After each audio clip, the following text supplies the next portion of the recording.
welcome all of you. Now let's start NCERT class 9 maths chapter 9 circles और उसका theorem number 9.7 ये according to your new syllabus है। इसके पहले हम एक्सरसाइज 9.2 ख़त्म कर चुके। 9.3 स्टार्ट करने से पहले हमें कुछ थ्योरम्स को समझना पड़ेगा। तो ये थ्योरम हमको दिया गया है, the angle subtended bye an arc eight the centre, the angle subtended bye an arc. ये आर्क दिख रहा है आपको, ये वाला आर्क, ये आर्क है और इन दो पॉइंट से यहाँ पर एक एंगल बन रहा है सेंटर के ऊपर।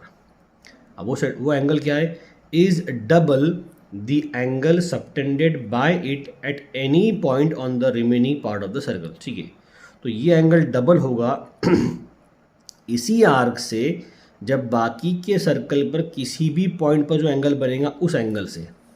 यानी कि अगर हम दो पॉइंट ले लें सर्कल के ऊपर तो एक आर्क बनेगा, छोटा वाला आर्क। तो इन दो पॉइंट से सेंटर पर जो एंगल बन रहा है वो एंगल डबल है सर्कल के बाकी के किसी भी हिस्से पर। आप एक पॉइंट ले लो और वहाँ पर इन्हीं आर्क से एक एंगल बना लो। तो ये वाला एंगल इस एंगल से आधा है और ये वाला एंगल, सेंटर वाला एंगल, इस एंगल से डबल है। हम नाम दे देंगे इसको ए, बी और सी। ठीक है, और अब यही बात हम उसको प्रूफ करके बताएंगे। इसमें एक चीज़ हमको और करना पड़ेगा, बार बार अगर नाम नए नए नाम की वजह से हम क्या करें, हमें ये 1 2 3 हमें सारे के सारे एंगल्स का काम है।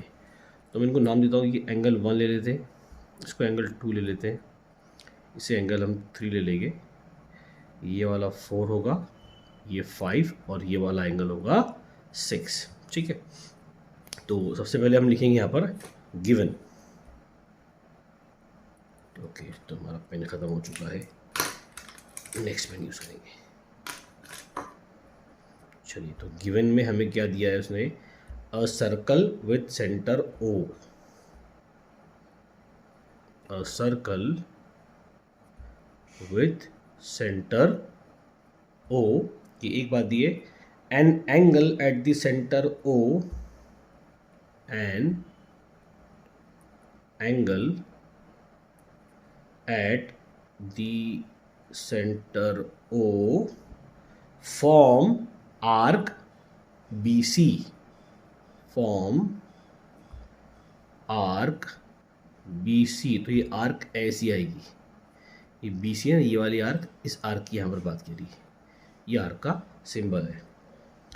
एंड सबटेंडेड एंगल, यानी एक और एंगल वहाँ से सबटेंडेड निकाला गया या खींचा गया। Subtended angle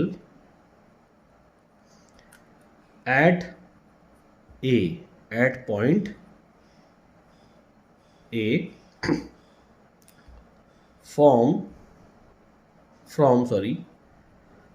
the arc B C, यानी इसी आर्क से एक और एंगल निकाला गया इस पॉइंट ए के ऊपर। हमें प्रूव करना है, टू प्रूव कि ये वाला एंगल डबल है इससे, है ना।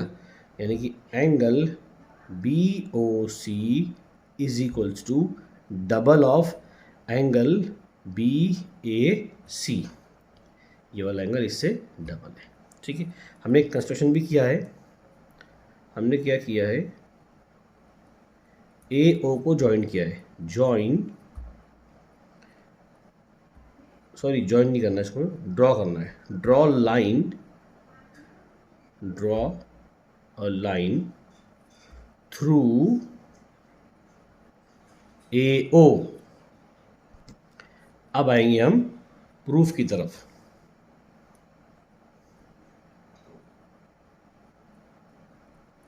ठीक है, तो हम देखिए पहले, अब देखिए यहाँ पर प्रूफ कैसे करेंगे, पहले समझ लो शॉर्टकट में इसको। हमें यहाँ दो ट्रायंगल मिल रहे हैं, ए ओ सी और एक मिल रहा है ए ओ बी। ये हमें दो ट्रायंगल यहाँ पर मिल रहे हैं। पहले एक ट्रायंगल की बात करते हैं, हम एंगल ए ओ सी की बात करेंगे। एंगल ए ओ सी में ये जो ओ ए है और ओ सी है, ये रेडियस है दोनों के दोनों, और दोनों इक्वल हो गए, है ना। अगर ये रेडियस है, दोनों इक्वल है, तो ये ए ओ सी जो है ये एक आइसोसेलेस ट्रायंगल हो गया है।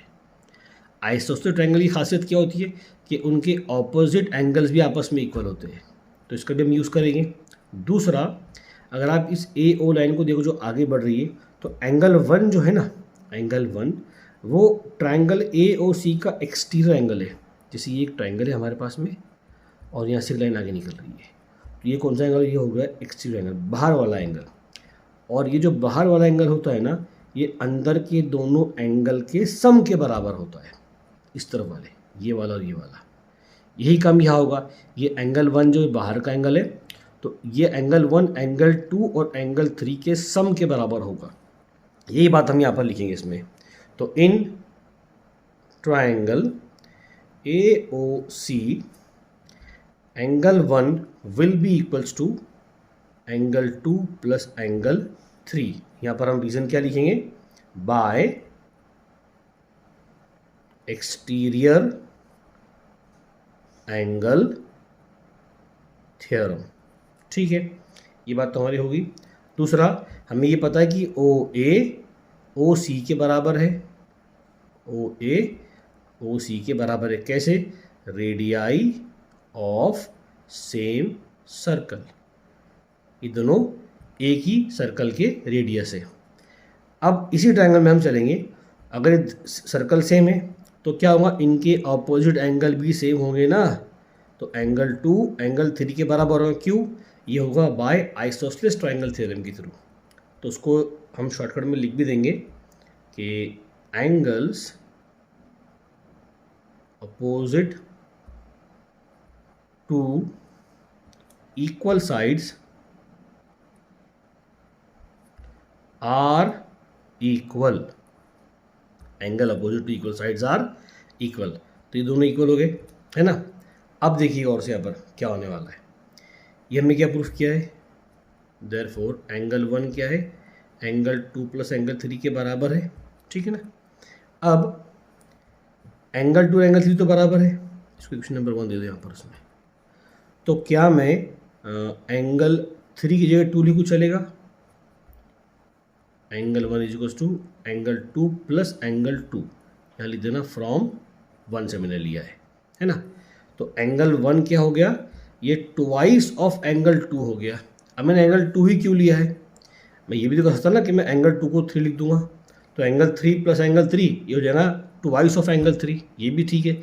लेकिन मुझे इसी एंगल का काम है, एंगल 2 का, क्योंकि मुझे इस पूरे एंगल को साबित करना है कि ये इसका आधा है ना, इसलिए मैंने एंगल 2 को ही यहाँ पर लिया है मैंने।